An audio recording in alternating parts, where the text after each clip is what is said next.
এই মুহূর্তে দর্শক বন্ধুগণ, আপনারা দেখছেন টিভি সকাল ইউটিউব চ্যানেল। পূর্ব মেদিনীপুর জেলার কাঁথিতে সমবায় নির্বাচনের যে ফলাফলের যে পরিসংখ্যান, মোট আসন 108টি, অর্থাৎ বিজেপি প্রার্থীরা জয় হয় 6টি আসনে। তৃণমূল রাজ্যের শাসক দল তারা 101টি আসনে জয় হয়, অন্যান্যরা 1টি আসন পেয়েছে।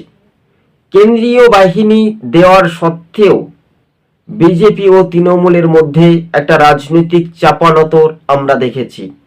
তবে এই সমবায় নির্বাচন কতটা স্পষ্টভাবে নির্বিঘ্নে সেটা কাঁথির মানুষের কাছে কি গ্রহণযোগ্য, এটাই শুভেন্দু অধিকারীর কাছে চ্যালেঞ্জের মুখোমুখি হতে হচ্ছে।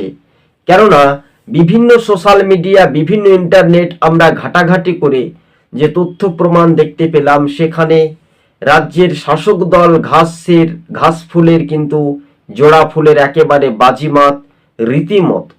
এবং কাঁথির মানুষের কাছে কতটা গ্রহণযোগ্য হবে, কিন্তু 2026-এ কি সেমিফাইনালের উচ্চতা বজায় রেখে পূর্ব মেদিনীপুরে বিজেপি বনাম তৃণমূলের মধ্যে একটানা ফ্যাক্টর হওয়ার চান্স দেখতে পাচ্ছি আমরা।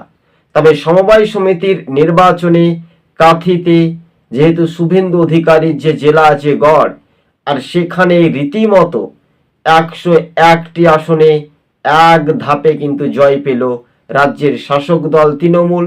যা সুপ্রিম কোর্টের মহামান্য আদালত কি বলেছিল, তারা বলেছিল কেন্দ্রীয় বাহিনী দিয়ে ভোট হবে, কিন্তু মানুষ ভোট যাকে খুশি তাকে দিলেও সেই সদস্য সংখ্যাটাই পরিসংখ্যানে 108-এর ধাক্কা। কিন্তু 101টি আসন পায় তৃণমূল, বিজেপি পায় 6টি আসনে জয় সম্ভাব্য যে ফলাফলের ইঙ্গিত, এবং রীতিমতো অন্যান্যরা 1টি আসনে পায়। টিভি সকাল ইউটিউব চ্যানেলটি ভালো লাগলে প্রথম থেকে শেষ পর্যন্ত দেখবেন, আর চ্যানেলে নতুন হলে অবশ্যই সাবস্ক্রাইব করে সঙ্গে থাকবেন। ধন্যবাদ।